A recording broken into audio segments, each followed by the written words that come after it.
Hello, everyone. This is Everett Hill from everetth.com.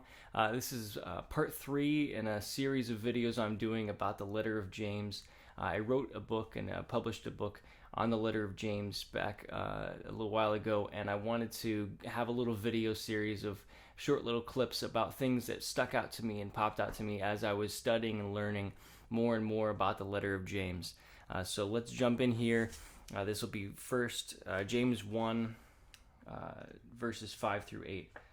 But if any of you lacks wisdom, let him ask God, who gives generously to all without reproach, and it will be given him. But he must ask in faith without doubting. For the one who doubts is like a wave of the sea that is driven and tossed by the wind. For that person must not suppose he will receive anything from the Lord. He is a double-minded man, unstable in all his ways.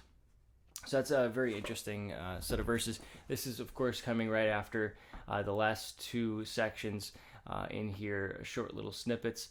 The first one being James's introduction of himself, talking a little bit about his audience, and then jumping right into a section talking about being steadfast in trials and also experiencing joy even in really difficult times. And so if you want to check that out, that's the last videos.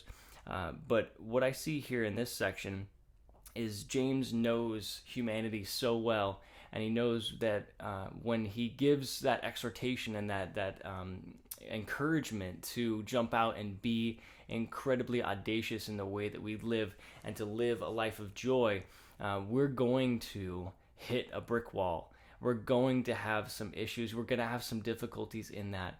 It's just the way that life is in this broken world. And so James's follow-up to that section about being steadfast is to say, hey, get wisdom. What kind of wisdom? The wisdom that comes from God. And we see that further on, later on in other sections of James, talking about the wisdom that is from above. And so what's powerful about this section is that James says that we can ask God and he will give it to us without reproach. And we can ask him for wisdom and he will give that to us. And that's just such a profound thing to me. So this is all answering that question, how do I live like Christ? We live like Christ when we embrace searching for wisdom, searching for godly wisdom that can allow us to sustain and be the sustainer of our steadfastness. We need that wisdom, and we need to know how to maneuver.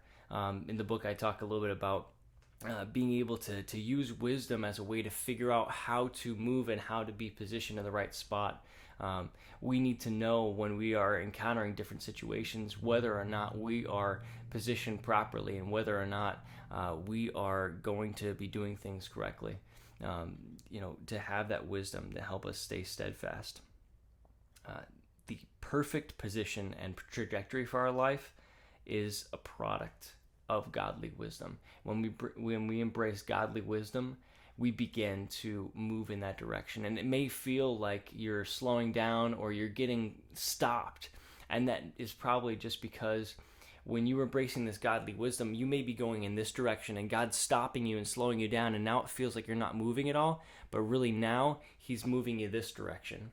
And so we have to be willing to embrace that godly wisdom, feel that intense tension at times where we are not going the direction we thought we'd be going, but to embrace that, to know that there is a better way and God has a better way.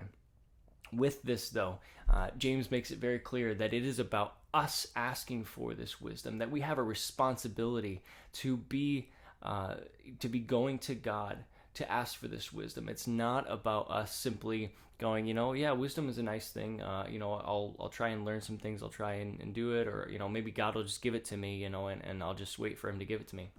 No, that's not how the way it works. The way that works is we go after God. We ask and petition him for wisdom, and he will give it to us. And we need to do it with faith, without doubting.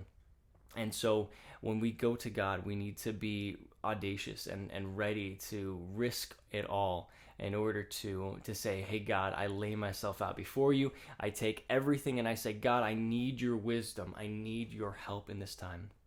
So my challenge for you this week is to schedule some time each day to spend some time praying for godly wisdom, asking God to show you what that is. And that's going to be different for each of us. Godly wisdom is not just one size fits all. It is a genuinely huge array of things. There's a whole bunch of different ways that it plays out, but we need that godly wisdom in order to figure out what God has for us in particular. Well, I'm looking forward to walking through the rest of the parts of James with you guys. If you have any more questions or you want any info, go to everetth.com, and I'll see you guys later.